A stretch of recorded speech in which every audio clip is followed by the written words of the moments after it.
नमस्कार दोस्तों, वॉक पे चर्चा में आप सबका स्वागत। मोदी जी जब आए थे तब 125 करोड़ देशवासियों की बात करते थे। आज हम 140 करोड़ देशवासियों की बात कर रहे हैं। 15 करोड़ तो ऑन रिकॉर्ड हैं हमारे पास, जो हमारी आबादी 15 करोड़। आप सोचिए 15 करोड़ कितने होते हैं। लगभग 10 ऑस्ट्रेलिया के बराबर आबादी हमने ऐड की है। और अगर हम सोच रहे हैं कि हम इन लोगों के लिए खाने की, शिक्षा की, हेल्थ केयर की, आने वाले वक्त में रोज़गार की व्यवस्था कर पाएंगे, इन सब 15 करोड़ जो लोग नए आए हैं धरती पे भारत में, इनके लिए सब चीज़ों का इंतज़ाम कर पाएंगे with our limited resources, we are highly mistaken.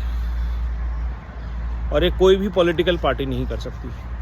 जितने लोग बोल रहे हैं कि रोज़गार की गारंटी और सबके घर में ये और सबके घर में वो, आप खोखला हो जाएगा देश अगर हम जनसंख्या नियंत्रण पे बात नहीं करेंगे। और बहुत सारे लोग एक झूठा एजेंडा चलाते हैं कि देश की आबादी ऑलरेडी कम हो रही है। आप सोचिए 600 किलोमीटर 800 किलोमीटर की स्पीड पे गाड़ी जा रही है, वो कम होते होते कितनी स्पीड कम होगी उसकी। हवाई जहाज़ से तुलना कीजिए, अगर कार की तुलना आप हवाई जहाज़ से करेंगे, दोनों अपनी मैक्सिमम स्पीड पे जा रही हैं। हवाई जहाज़ लैंड भी करेगा और ब्रेक मारते मारते भी, आज भारत अगर रोकना शुरू करेगा आबादी अपनी, तो 10 साल लगेंगे। 10 साल में जाके आप ऐसी जगह पहुंचेंगे जहां आपकी आबादी 1 करोड़ लोगों के आसपास, लगभग 2 करोड़ लोगों के आसपास 2-4 साल में ऐड हो। और साथ ही साथ देश के ऊपर बड़ी विडंबना जो आ रही है, देश की बढ़ती बुजुर्ग पॉपुलेशन, जिनको हेल्थ केयर चाहिए, जिनके लिए लाइफ पेंशन नहीं है, बच्चे नहीं हैं, अब आने वाले वक्त में उनके पास बच्चे नहीं हैं उनकी देखभाल करने के लिए, वो दूर दूर कहीं चले गए हैं बाहर। जो रईस हैं उनके बच्चे बाहर चले गए हैं, और जो गरीब हैं उनके बच्चे बिहार यूपी से दिल्ली, बॉम्बे, बेंगलोर चले गए हैं। ये एक बड़ी विडंबना है जो गांव, हमारे छोटे छोटे शहरों गांव में ऑलरेडी हो रही है। गांव के गांव, शहर के शहर खाली हो गए हैं। तो भारत को सोचना पड़ेगा, एक नई नीति बनानी पड़ेगी जनसंख्या नियंत्रण और डिस्ट्रीब्यूटेड बैलेंस की, जो कि कहीं ना कहीं सरकार का प्रयास है जब वो छोटे छोटे इनिशिएटिव्स पूरे देश में शुरू करना चाहती है, ख़ासतौर पे टूरिज़्म जैसे, जहाँ से लोकल लोग जुड़ते हैं, लोकल लोगों के लिए रोज़गार मिलता है।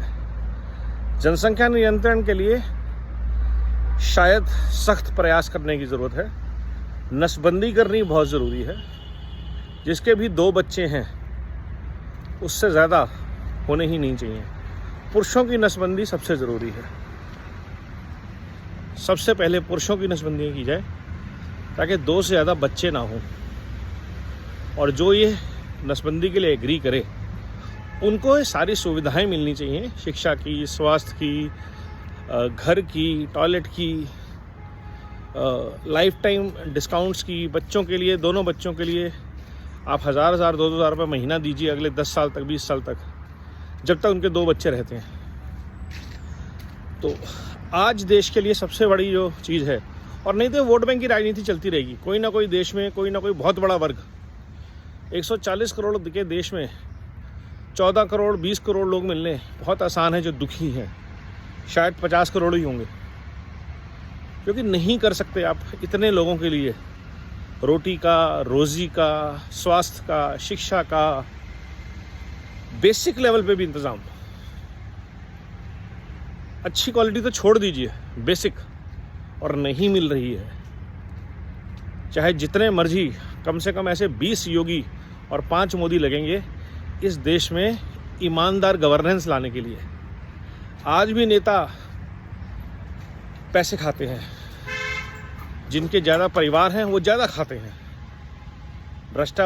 भ्रष्टाचार हमारे भारत की नसों में दौड़ता है, हर क्षेत्र में, चाहे वो सरकारी अफसर हो।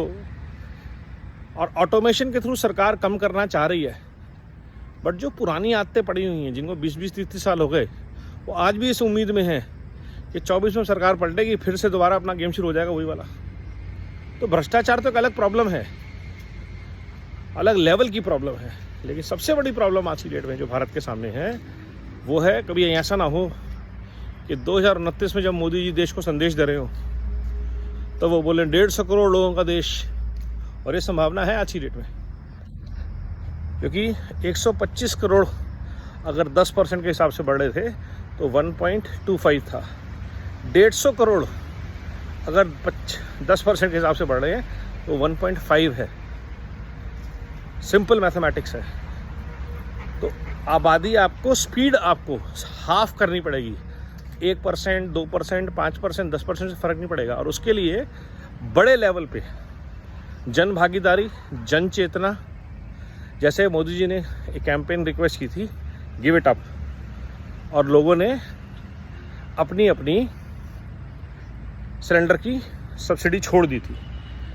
ऐसे ही शायद देश को अब चाहिए हम दो हमारे दो की प्रॉपर डेफिनेशन और प्रॉपर क्रियान्वयन। तो उसके लिए ज़रूरी है कि जिसकी संख्या भारी ऐसे डायलॉग ना बोले जाएं।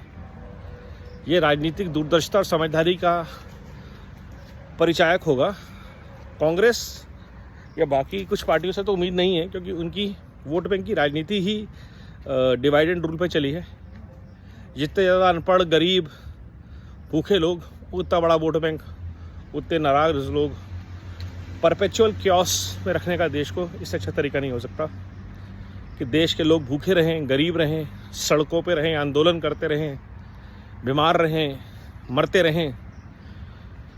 लेकिन अगर आप देश के लिए सोचते हैं, भारत के लिए सोचते हैं, तो ये बहुत ज़रूरी है कि इस बात पे चर्चा हो कि ऐसी बात कोई ना बोले, लोगों को मोटिवेट ना करें जिसकी संख्या भारी उतनी उसकी हिस्सेदारी जैसी बातें करके। आज अगर ये चीज़ शुरू हो गई तो इसका अंत नहीं है। हम ऑलरेडी चाइना से आगे जा चुके हैं, नहीं झेल पाएंगे। और सूखा, एक बड़ा सूखा या एक फैमिन पड़ा और हम सारी जो प्रोग्रेस हमने पिछले 8-10 साल में गेन करी है, सब यहीं की यहीं धरी रह जाएगी।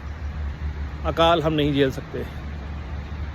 बड़े बड़े आंदोलन अगर चलते हैं तो देश की अर्थव्यवस्था के साथ साथ सबका नुकसान होता है, वो हम नहीं झेल सकते। सबसे बड़ी समस्या आज जनसंख्या, और उससे बड़ी समस्या का समाधान जनसंख्या नियंत्रण कानून, नसबंदी कानून तुरंत लाए जाए। वंदे मातरम, वंदे भारत।